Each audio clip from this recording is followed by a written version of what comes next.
Hello बच्चों, आपका स्वागत है साइंस जीवी चैनल पे। बच्चों, आज हम करने वाले हैं क्लास 8 साइंस का पिछले साल का जो क्वेश्चन पेपर आया था इवनिंग शिफ्ट का। और क्योंकि आपका एग्ज़ाम 4 तारीख को है साइंस का, 3 और 4 को, तो वो आपके लिए काफ़ी इम्पोर्टेंट होने वाला है। एक बार पैटर्न आप देख लो किस तरह के क्वेश्चंस आते हैं। तो टोटल 2.5 घंटे का पेपर 60 मिनट का होता है। 15 क्वेश्चंस इसमें आते हैं और पहले सेक्शन में आपको सारे MCQs होते हैं। तो हम ये पूरा पेपर सॉल्व करेंगे, सारे क्वेश्चंस करेंगे और हिंदी इंग्लिश दोनों में एक साथ ही लेके चलेंगे। तो पहला जैसे है, जीवाश्म ईंधन का निर्माण सूक्ष्म जीवों के मृत अवशेषों से होता है। तो ये क्या है, आपको पहले 4 में सत्य असत्य बताना है। तो ये बिल्कुल सही है कि सजीवों के मृत अवशेषों से होता है, इसलिए इसका हो जाएगा सत्य। फिर ध्वनि निर्वात में सरलता से गमन कर सकती है। तो ये गलत है, क्योंकि ध्वनि निर्वात में नहीं, सिर्फ ठोस, गैस और द्रव अवस्था में ही गमन कर सकती है।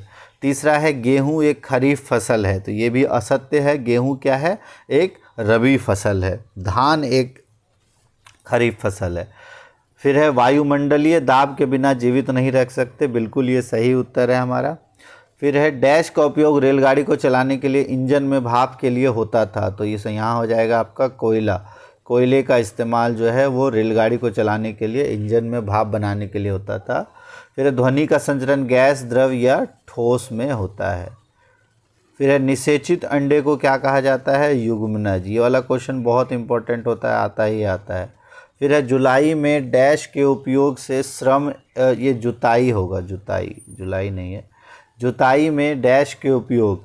तो इसमें आप ट्रैक्टर भी लिख सकते हो और कल्टीवेटर भी, तो दोनों आ सकता है। तो आप कल्टीवेटर, वैसे इसका सही उत्तर हो जाएगा। तो कल्टीवेटर के उपयोग से श्रम एवं समय दोनों की बचत होती है। फिर है, किण्वन को परिभाषित कीजिए। तो किण्वन क्या होता है, चीनी से या शर्करा से अल्कोहल में परिवर्तित करने की प्रक्रिया, और किसके द्वारा होती है, ये होती है आपकी ईस्ट के द्वारा। और किसने इसको डिस्कवर किया था, वो किया था लुई पास्चर ने। तो ये अच्छे से आप पढ़ लेना, आ जाएगा एग्जाम में। 2 धातुओं के नाम लिखने हैं जो विद्युत के चालक हैं। तो विद्युत के चालक आप अगर पूछा जाए तो अब तार जिनसे उनसे बनता है, तो वो हो गया आपका कॉपर यानी तांबा, फिर आपका एल्यूमिनियम। ये 2 ऐसे हैं जो जिनके तार बनाए जाते हैं। और क्यों, क्योंकि धातु के चालक होते हैं। और भी बहुत सारे जो हैं धातु विद्युत के चालक होते हैं, जैसे सोना चांदी, ये भी होते हैं, बट आमतौर पर हम इन्हीं का इस्तेमाल करते हैं।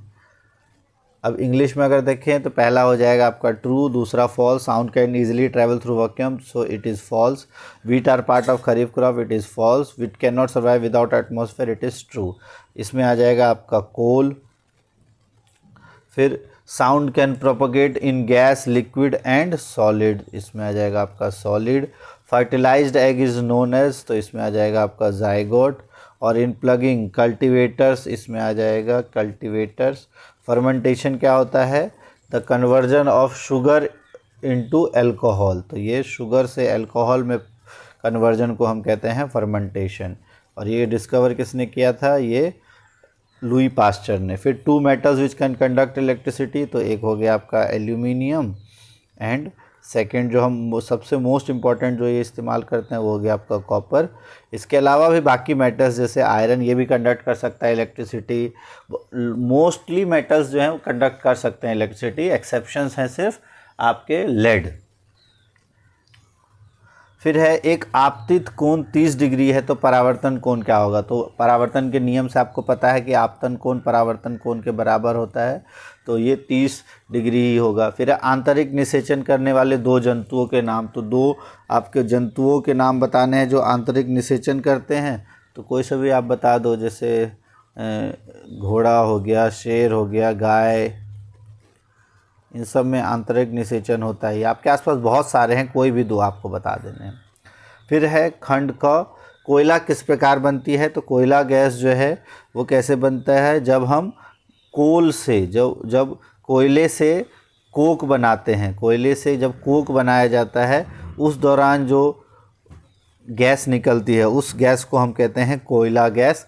और उसका इस्तेमाल किस में होता है, जो उसके आसपास के जो प्रोसेसिंग प्लांट है उसके लिए ईंधन के रूप में उसका इस्तेमाल किया जाता है। फिर 4 ऐसे पदार्थों के नाम बताने हैं जो कोल तार से बनते हैं।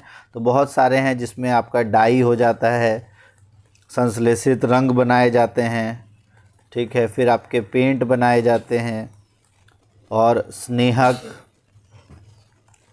दवाइयाँ, तो बहुत सारे हैं, ये इम्पॉर्टेंट है, इसका कर लेना, इसमें से कुछ ना कुछ आ ही जाएगा आपके एग्ज़ाम में। फिर है श्रव्य और अश्रव्य ध्वनि, तो ध्वनि वाला आप ध्यान रखना 20 हर्ट्ज़ से लेके 20 किलो हर्ट्ज़ यानी कि 20,000 हर्ट्ज़ इतना हम सुन सकते हैं।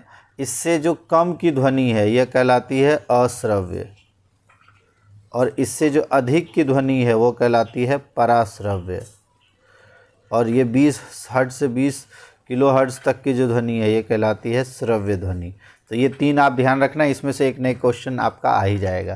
फिर है क्या विद्युत लेपन हमारे लिए उपयोगी है? तो बिल्कुल, विद्युत लेपन क्या करता है, जंग लगने से बचाता है चीज़ों को और उसकी चमक भी बढ़ाता है, उसको देखने में आकर्षक बनाता है।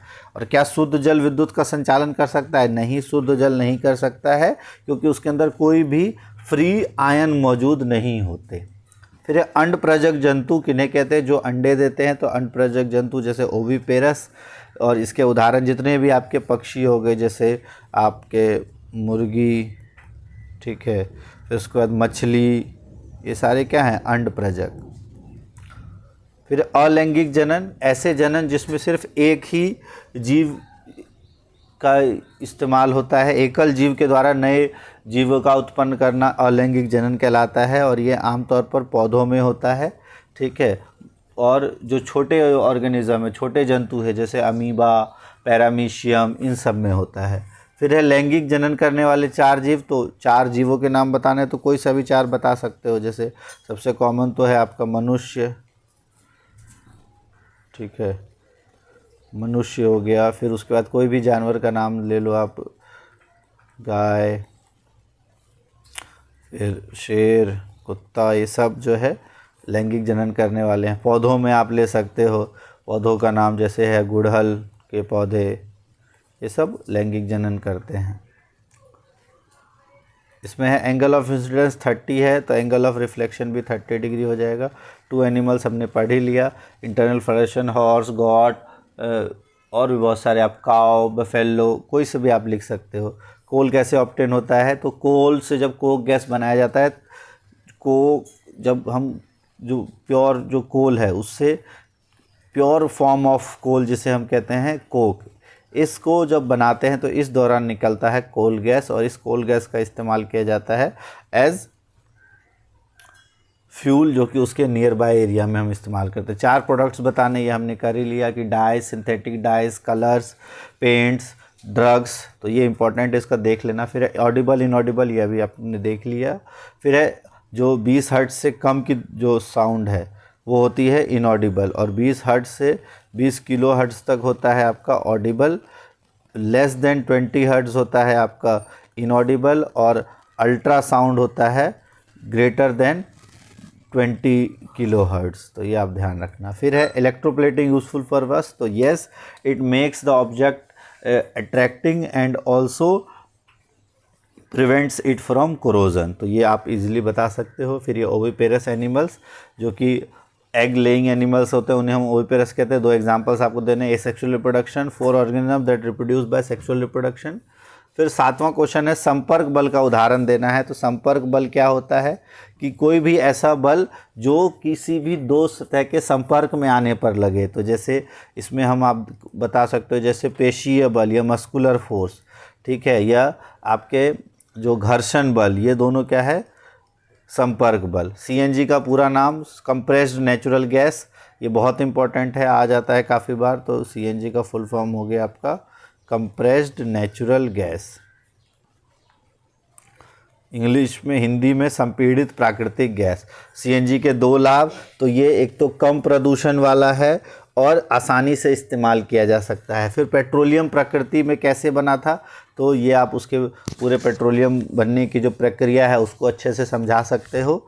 और अच्छा, एक और चीज़ ध्यान रखना, कल संडे को हम एक वीडियो लेके आएंगे क्लास 8th के लिए, साइंस के जितने भी चैप्टर्स हैं उनकी रिवीजन वीडियो, और उसमें हिंदी और इंग्लिश दोनों मीडियम के लिए कोशिश करेंगे अलग अलग लेके आ सके। अगर नहीं आ पाए तो एक ही मीडियम में हम ज़रूर लेके आएंगे, और उसमें अच्छे से आपका जितने भी चैप्टर्स हैं और जितने भी इम्पोर्टेंट टॉपिक्स एग्ज़ाम में आते हैं वो आपको बता दिया जाएगा, वो अच्छे से आप रिवाइज कर लेना साथ के साथ, और उन्हीं में से आपके एग्ज़ाम में पेपर आएगा। तो कल वाली वीडियोस ज़रूर देखना। फिर है पेट्रोलियम से प्राप्त होने वाले 2 उत्पादों के नाम। तो वो जो चार्ट दिया है पेट्रोलियम से प्राप्त होने वाला, उसमें से कोई 2 उत्पाद आप लिख सकते हो, जैसे कोल, आपका इसमें paraffin wax, LPG, petrol, kerosene, diesel, इन सब में से कोई से भी आप बता सकते हो। फिर ध्वनि कैसे उत्पन्न होती है, तो ये ध्वनि जो है वो कैसे उत्पन्न होती है, हमारे जो वाक यंत्र है, वाक तंतु है, उसके द्वारा, और जो हमारे विंड पाइप है, और उसके पास क्या होता है, 2 वाक तंतु होता है। जब हम नीचे से हवा भरते हैं तो वो वाक तंतु क्या कंपित करते हैं, और कंपित होने के बाद जब वो हवा बाहर निकलती है तो उससे कंपन बनने के कारण ध्वनि बनती है। तो ये आपको पता ही है, इसको डिस्कस करेंगे हम कल डिटेल में। फिर ध्वनि प्रदूषण के मुख्य कारक क्या है, तो ध्वनि प्रदूषण के मुख्य कारक एक तो पटाखे हैं, वाहनों का शोर है, और उसके अलावा जो लाउड स्पीकर्स इस्तेमाल किए जाते हैं, मशीन्स जो इस्तेमाल की जाती है उनमें से। फिर समतल दर्पण द्वारा बनने वाले प्रतिबिंब के 3 गुण। तो ये ध्यान रखना, समतल दर्पण वाला क्या होता है, समान आकार का बनता है, ठीक है। पहला है समान आकार, दूसरा है समान दूरी, और सीधा, आभासी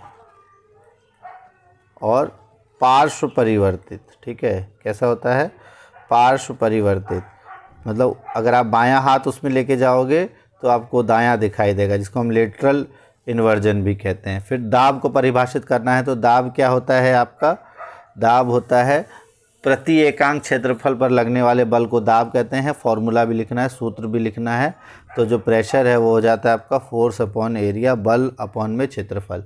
क्या द्रव और गैस भी दाब डालते हैं, तो यस, द्रव और गैस भी दाब डालते हैं। तो ये तो थे आपके शॉर्ट क्वेश्चंस, हिंदी इंग्लिश में भी देख लो, ये तो हमने डिस्कस कर ही लिया। कॉन्टैक्ट फोर्स जो आपके मस्कुलर फोर्स और फ्रिक्शनल फोर्स है, सीएनजी का फुल फॉर्म, एडवांटेज, पेट्रोलियम कैसे बनता है, ह्यूमन प्रोड्यूस कैसे करता है साउंड, और major cause of noise pollution, ये आप देख लो।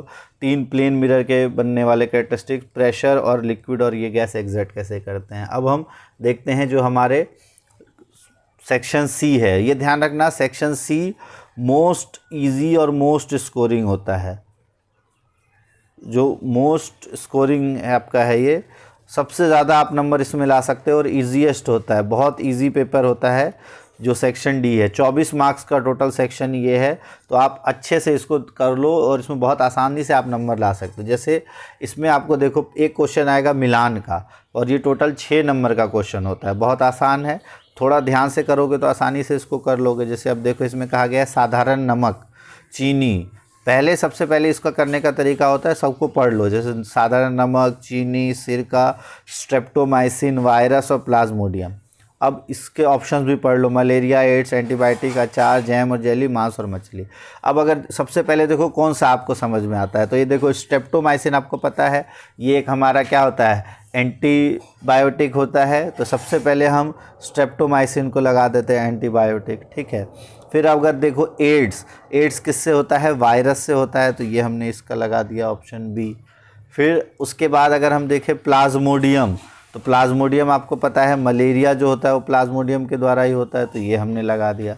उसके बाद बचा आपका ये 3 और इधर 3। तो आपको पता है चीनी का इस्तेमाल हम किस में करेंगे, जैम और जेली में, ठीक है। सिरके का इस्तेमाल, क्योंकि खट्टा होता है तो इसका इस्तेमाल किया जाता है अचार में, और साधारण नमक का होगा मांस और मछली।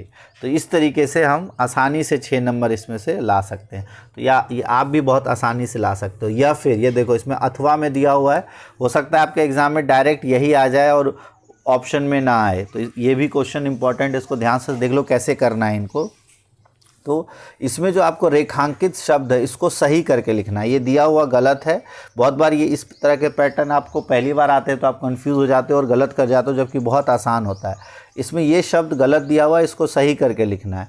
तो जब रोग और रोग कारक सूक्ष्म जो हमारे शरीर में प्रवेश करते हैं तो उनसे लड़ने के लिए हमारा शरीर प्रतिजैविक उत्पन्न करने की जगह क्या उत्पन्न करता है, हमारा शरीर प्रतिरक्षा,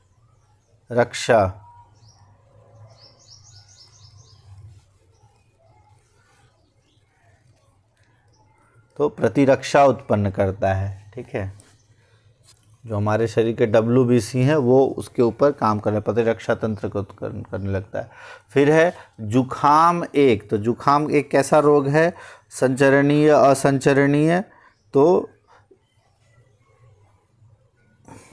अच्छा, ये प्रतिरक्षी हो जाएगा, प्रतिरक्षी। फिर है जुखाम एक क्या है?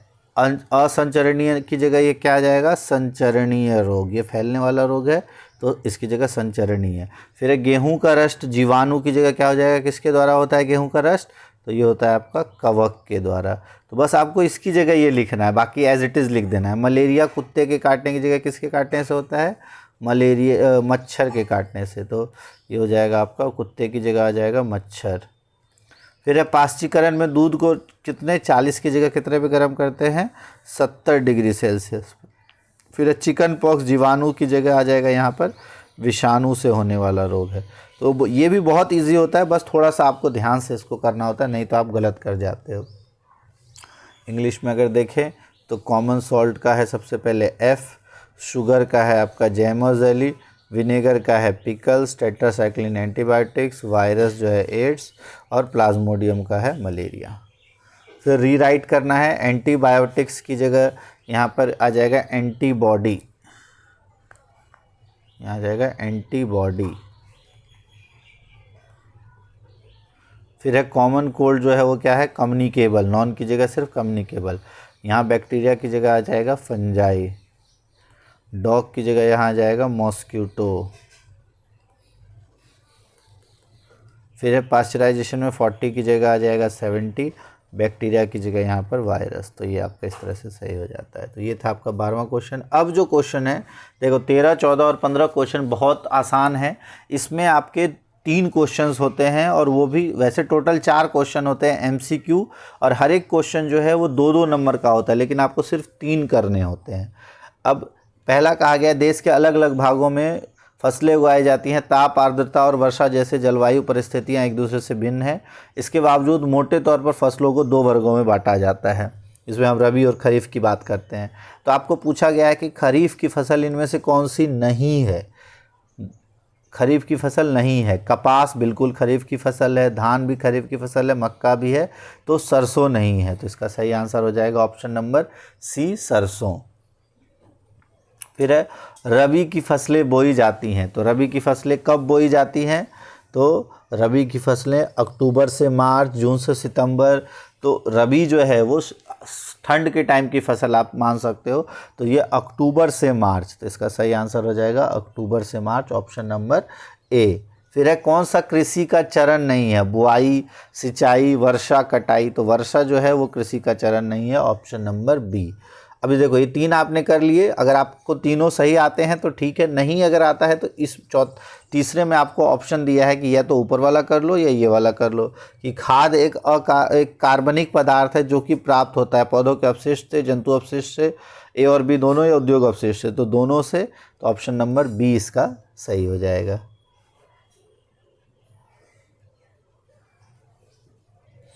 अच्छा, ये ऑप्शन थोड़ा सा गलत लिख दिया, यहाँ हो जाएगा B,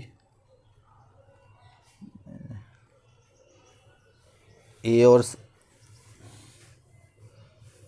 अच्छा, ये ऑप्शन लिखने में इन्होंने गलती कर दी है, ये दोनों होगा, A से भी होगा और C से भी होगा। तो A और B की जगह हो जाएगा A और C से।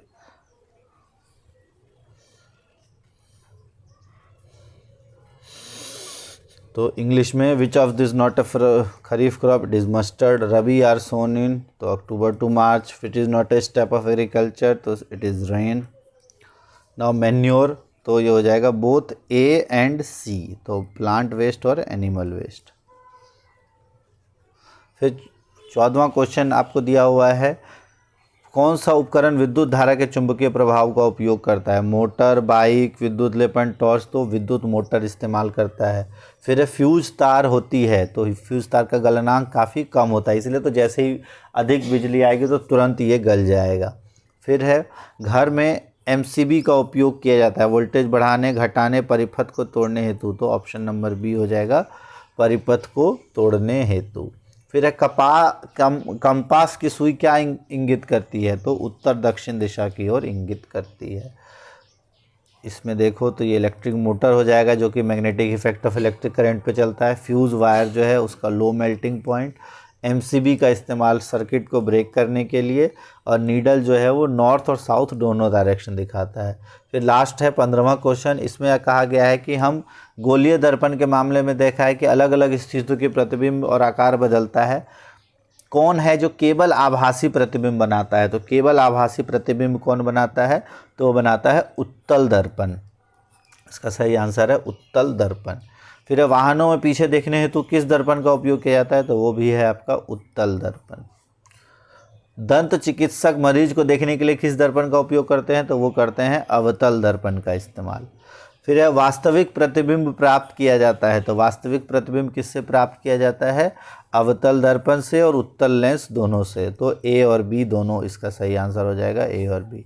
तो इस तरीके से ये हमने पूरा पेपर आपका पिछले साल का डिस्कस कर लिया है, और आप इस साल का भी जो पेपर है आपका लगभग इसी तरीके का आएगा। क्वेश्चंस हो सकते हैं ये ना आए एज इट इज़, क्वेश्चंस थोड़े से घुमा फिरा के आएंगे। और इसी के लिए जो कल आपकी संडे को एक क्लास होगी जिसमें हम मोस्ट इम्पॉर्टेंट टॉपिक्स को एक बार रिवाइज़ करवाएंगे, तो आप उसको क्लास को ज़रूर अटेंड कर लेना, ठीक है। और नहीं तो उस वीडियो को देख लेना। लाइव क्लास पॉसिबल हुई तो हम ले लेंगे, नहीं पॉसिबल हुई तो वीडियो ज़रूर डाल देंगे, उसको आप देख लेना और अच्छे से अपनी तैयारी कर लेना।